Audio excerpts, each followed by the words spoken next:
Hi guys, be the bull welcomes you again. Master components limited का IPO आने वाला है, तो उसके बारे में बात करेंगे। उससे पहले मेरी चैनल पे अगर नए हैं तो प्लीज़ सब्सक्राइब कर दीजिए, बेल का बटन हिट करिए, लाइक करिए और मेरी चैनल आपके सारे कॉन्टैक्ट के साथ भी शेयर करिए ताकि उनकी भी स्टॉक मार्केट की जर्नी और भी ज़्यादा कॉन्फिडेंट, सक्सेसफुल और अवेयर हो पाए गाइस। तो चलिए आईपीओ डिटेल्स पहले देखते हैं। तो कि 18 सितंबर 2023 से लेके 21 सितंबर 2023 तक चलेगा आईपीओ डेट। मतलब 18 सितंबर को आईपीओ डेट ओपन होगी और 23 सितंबर को आईपीओ डेट क्लोजिंग है। फेस वैल्यू 10 रुपये पर शेयर है। प्राइस जो है वो 140 रुपये पर शेयर है, मतलब फिक्स्ड प्राइस्ड इश्यू आईपीओ है। लॉट साइज़ 1000 शेयर्स का है। टोटल इशू साइज़ की बात करें तो कि 11,04,000 शेयर्स, करीब 15,46,00,000 रुपए कंपनी जुटाने वाली है। उसमें से फ्रेश इश्यूज़ के माध्यम से 7,08,000 शेयर्स आएंगे, जिससे करीब 9,81,00,000 कंपनी जुटाएगी। और ऑफ़र फॉर सेल ओएफएस के ज़रिए 4,03,200 शेयर्स आएंगे, सेम 10 की फेस वैल्यू से ही, और 5,64,00,000 रुपए कंपनी जुटाएगी। इशू टाइप जैसा कि मैंने आपको बताया, फिक्स्ड प्राइस इशू आईपीओ है। और इसकी लिस्टिंग जो है वो लिस्टिंग एट एनएसई एसएम ही है गाइस। तो ये स्मॉल एंड मीडियम एंटरप्राइजेस का आईपीओ है, एनएसई एसएमई है गाइस, याद रहे, मेन बोर्ड आईपीओ नहीं है। बेसिस ऑफ अलॉटमेंट तो उसका जो होगा वो 26 सितंबर 2023 को होगा।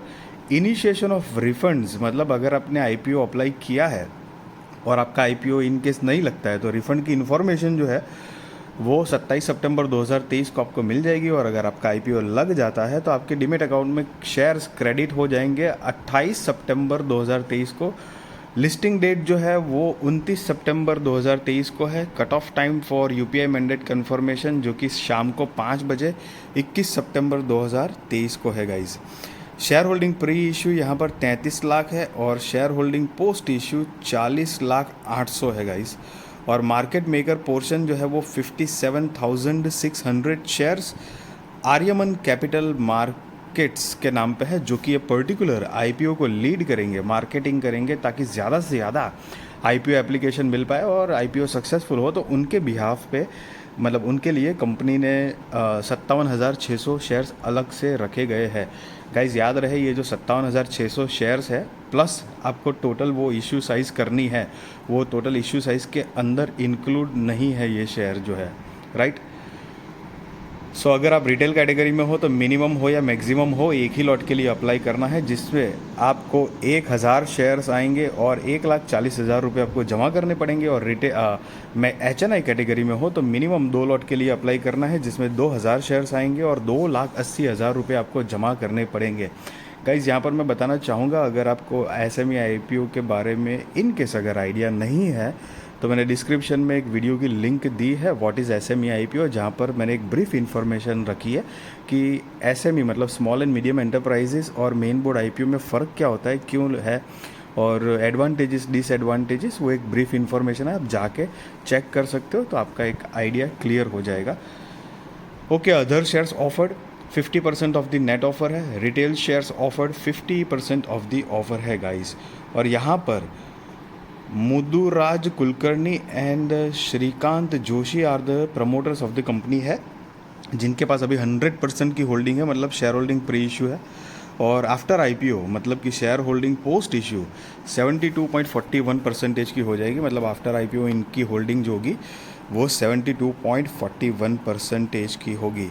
सो गाइज, यहाँ पर कंपनी की बात करें, ब्रीफ आइडिया ले लेते हैं कंपनी के बारे में भी। तो कि 1999 से, सॉरी सही बताया ना, 1999, हाँ 1999 से कंपनी इनकॉर्पोरेटेड है। और ये जो है वो प्लास्टिक इंजीनियरिंग कंपोनेंट्स एंड सब असेंबलीज जो है उसकी मैन्युफैक्चरिंग करती है।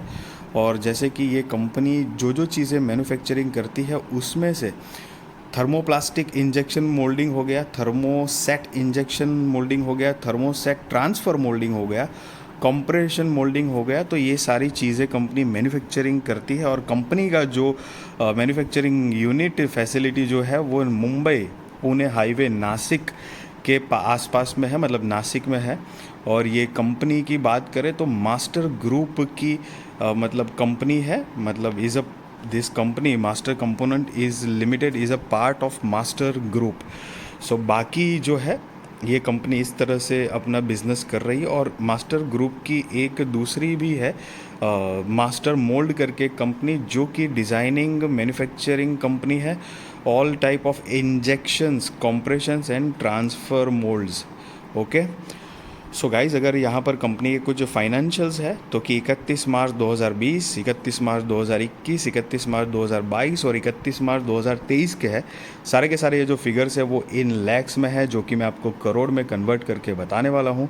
और रीसेंट लेटेस्ट वाले हम फाइनेंशियल्स देखेंगे तो कि 31 मार्च 2023 के अकॉर्डिंग कंपनी की जो टोटल असेट है वो 16 करोड़ 59 लाख रुपए के आसपास है। रेवेन्यू 20 करोड़ 90 लाख रुपए के आसपास है। Profit after tax 1 crore 70 lakh रुपए के आसपास है। नेटवर्थ 11 करोड़ 65 लाख रुपए के आसपास है। Reserves and surplus 8 crore 35 lakh रुपए के आसपास है। और टोटल बोरोइंग्स जो है वो 93 लैक्स की है। और आप नीचे पढ़ सकते हो अमाउंट इन लैक्स, जो कि मैंने आपको पहले बताया, तो मैंने आपको करोड़ में कन्वर्ट करके बताया हुआ है। हालांकि यहाँ पर एक देखो प्लस पॉइंट अगर मैं बताऊँ, मतलब मेरा पॉइंट ऑफ व्यू बताऊँ यहाँ पर, तो बोरोइंग्स जो है वो लगातार कंपनी कम कर रही है। So that is a really big point, क्योंकि एसएमई कंपनीज जो होती है वो पहले तो रिस्की होते हैं। मतलब आपके पैसे बढ़े तो मतलब एकदम तगड़े प्रॉफिट दे सकते हैं, क्योंकि आपने देखा ही लाख रुपए से तो ऊपर की अमाउंट ही होती है सिर्फ आईपीओ इन्वेस्टमेंट करने के लिए। तो मतलब डबल मनी ट्रिपल मनी होने के चांसेस भी रहते हैं, लेकिन उसी तरह आपके पैसे गवा भी सकते हो गाइज आप। तो वैसे फाइनेंशियल्स देख के ना कंपनी का प्रोफाइल थोड़ी डिसेंट लग रही है एसएमई के हिसाब से, मतलब स्मॉल एंड मीडियम एंटरप्राइजेस के आईपीओ के हिसाब से। तो सी गाइस, हालांकि मैं कोई आपको बाय और सेल रिकमेंडेशन नहीं दे रहा हूँ, वो आप अपने रिस्क रिसर्च और फाइनेंशियल एडवाइज़र को पूछ कर करना। ना ही मैं आपको ये मतलब बता रहा हूँ कि भाई आप आईपीओ में अप्लाई करो या ना करो, that is completely depend on you. But एक मेरा पॉइंट ऑफ व्यू मैं आपके साथ शेयर कर रहा था। और साथ में ये कंपनी के जो की परफॉर्मेंस इंडिकेटर जो है, तो कि पीई जो है वो 27.09, ROE 59.68%, ROCE 59.24%, debt to equity 0.08 है, EPS 5.17, RONW 14.63% है। देखो ये सारे जो पैरामीटर्स हैं ना, मतलब देखो जितनी भी इंफॉर्मेशन होती है वैसे तो सारी की सारी इम्पोर्टेंट ही होती है, लेकिन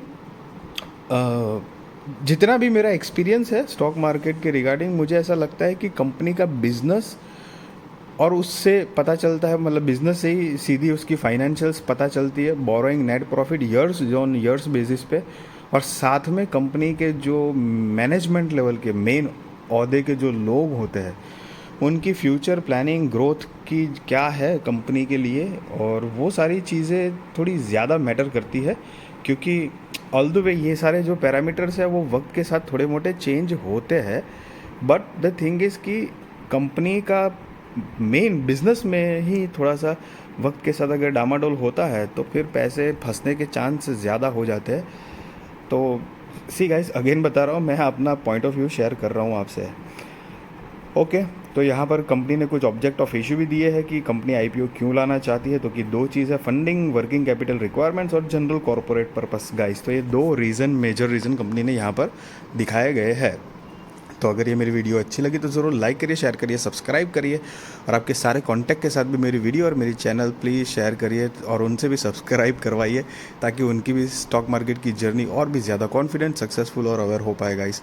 thank you so much for watching this video.